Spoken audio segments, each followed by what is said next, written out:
guys, good morning, good afternoon, good evening, at kung saang sulok man kayo ng mundo ngayon.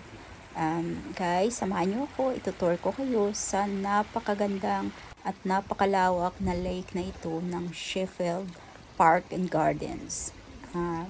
Ito po ay 1 hour at saka 40 minutes drive mula sa amin. Nakatira po ako sa Southend-on-Sea sa Essex. So, yan guys. Pero worth it po ang travel dahil ito naman ang iyong dadatnan. So, at saka today din, maswerte tayo dahil nagpakita si Haring Araw. Recently kasi guys, merong storm dito sa amin, napakalakas ng hangin at walang tigil na ulan. So at least today lumabas na si Haring Araw. So tingnan nyo ang paligid guys, napaka-peaceful, napakaganda. So dahil na stress ako sa trabaho, sa bahay, dahil walang hinto, sobrang busy. So kailangan nating mag-relax paminsan-minsan. So naglakad lang ako mag-isa guys, dahil after kong maihatid yung bunso dahil nga na-injured, so kailangan ko siyang ihatid at sunduin sa school. Dumiretso na ako dito. So napakaganda. Ang Sheffield Park and Gardens guys ay open sa public, pero meron pong entrance fee. Pero meron po silang membership na pag members ka nila, hindi mo kailangang magbayad ng entrance fee. Pero may babayaran ka pong monthly or yearly. So mas makakamura ka po pag yung membership na kinuha mo ay yearly, kasi meron atang mga 20% discount pag nag-book ka online. And then also guys, wala po akong membership nila, pero meron po akong membership ng RHS, which is partner po nila. So ito po ay kapartner na ahensya nila. So ang RHS po, sila po yung nangangalaga sa malalaki at napakagandang mga gardens dito sa UK. So member po ako ng RHS, kaya free po yung entrance fee po dito sa Sheffield Park and Gardens. Napakalawak po ng area na ito. So aabutin pa po ng mga 1 hour pag nilakad at nilibot mo ang buong area. So marami pong naglalakad guys. Merong mga families, merong couples, tapos merong mga mag-isa lang, kagaya ko. So gusto ko lang mag-relax, maglakad-lakad. Mas preferred ko po ito kaysa pumunta sa mga crowded places, sa mga mall. Mas nare-relax po ako sa ganitong lugar. I'm a nature lover, so perfect po ang place na ito para sa akin. Ito po yung perfect season dito kasi autumn po dito sa amin. So last week po ng October tsaka first week ng November, yon po ang perfect time na bumisita dito sa Sheffield Park and Garden. So yan guys. Also pag spring naman po, meron pong magandang tanawin dito, yung mga rhododendrons na mga halaman na napakarami pong nakatanim dito. So pag spring po, April tsaka early week ng June, yun po ang best time na bumisita dito, kasi punong-puno po ng bulaklak yung mga puno ng rhododendrons. So malalaki po ang mga puno, mga 100 years old na siguro yung iba or more.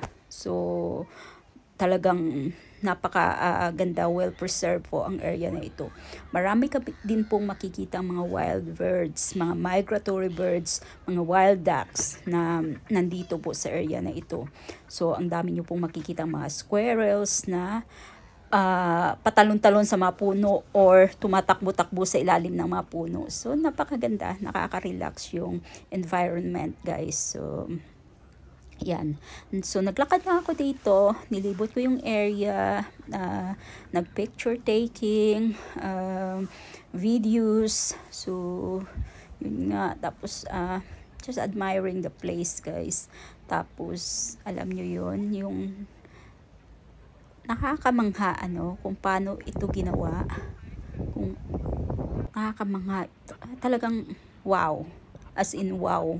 Talagang, grabe. Grabe. Na sobrang ganda ng lugar. So, guys, yun nga pala. Malapit na ang Pasko sa atin. So, alam nyo guys, ang tagal ko nang hindi nakapagpasko sa Pinas. I'm living in UK for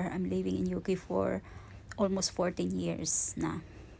Pero, lagi naman kaming nauwi sa Pinas. Lagi kaming nauwi. Pero hindi nga lang holiday season dahil yung mga anak ko pumapasok sa school. Meron po akong 2 anak. Yung eldest ko ay 19 years old. Tapos yung bunso ay 12 years old. So, napasok nga sila sa school. So, hindi pwedeng mag-absent dahil lang magbakasyon sa Pinas or yan na nga. Kasi dito bawal kang mag-absent sa school pag wala kang valid reason. So, hindi po kasama yung pagbakasyon sa valid reason. So, yung mga valid reasons lang po yung nagkasakit ka or na-hospital ka. So, yun yung mga valid reasons. So, hindi mo po pwedeng kunin yung mga anak mo sa school para magbakasyon. So, yun guys. Siguro mga 2 beses pa lang akong nakapagpasko sa Pinas simula nung lumipat kami dito sa UK. So, napakatagal na po, napakatagal. Siyempre, iba po sa atin ang Pasko, di ba? Iba sa atin yung New Year. Talagang sa atin po yung big celebrations is New Year po talaga, di ba? Kasi pagsalubong po yun ng bagong taon. Dito naman po sa UK, ang Pasko po ang kanilang big celebration. Yan po ang araw ng pagtitipon-tipon ng mga magpapamilya, sabay-sabay kumakain, sabay-sabay nagbibigay ng regalo, nagbubukas ng mga regalo. Pero yun na nga guys, ganun lang yun ang Pasko nila. Talagang napakasimple lang. Hindi kagaya sa atin na talagang bumibisita tayo sa mga kamag-anak, sa mga kapitbahay para tikman din yung mga handa nila, di ba? So, lalo na sa probinsya, guys. So, talagang talagang feel mo yung spirit ng Christmas sa atin. So, dito pag New Year, wala rin guys, hindi naghahanda yung mga tao, yung mga kapwa natin, Pinoy lang talaga ang mga naghahanda. Dito wala sila, lumalabas sila, umiinom, tapos yun lang, imi-meet up yung friends or family sa restaurant or sa pubs or ganun lang. Walang big celebrations yung New Year nila dito. So guys, nga pala, kung meron kayong mga pamilya, kung nasa Pinas kayo, meron kayong mga pamilya na OFW, mga pamilya sa abroad, lalo na yung mga OFW natin na nag-iisa lang sa abroad. Guys, i-message nyo po sila, tawagan nyo po sila, kamustahin nyo po sila. Hindi lang natatawagan nyo sila dahil may kailangan kayo. Dahil kailangan nyo ng pera, dahil kailangan nyo ng panggastos. No guys, tawagan nyo sila, kamustahin nyo sila, i-message nyo sila, at iparamdam nyo sa kanila na mahal nyo sila, na mahalaga sila para sa inyo. Kasi during holiday seasons guys, napakalungkot na mga buhay ng kapwa natin OFW. Hindi man nila pinapakita yan sa inyo, pero yan ang totoo. Kaya kaya kamustahin nyo po sila. Paramdam nyo po sa kanila na importante sila sa inyo, na mahal niyo sila. Hindi lang dahil may kailangan kayo sa kanila. Diba guys? So, at least ramdam nila yun kahit nag-iisa sila. Ramdam nilang may nagmamahal sa kanila. So yun guys, ano nga pala yung mga paghahanda ninyo para sa Pasko? Share nyo naman guys. Lalo na ngayon sa cost of living, yung mataas yung inflation rates. So, ano yung mga paghahanda at pagbabudget ninyo na ginawa para sa darating na holiday season? So, share your thoughts guys. Share your ideas. Ano yung mga pagkain na ihahanda ninyo. Yung mga budget-friendly na mga recipe na ihahanda ninyo.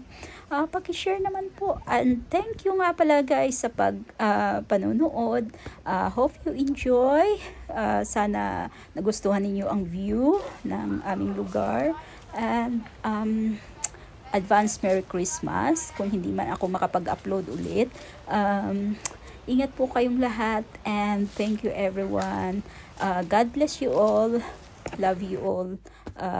Thanks for watching guys. Please like, share and subscribe. Thanks. Bye.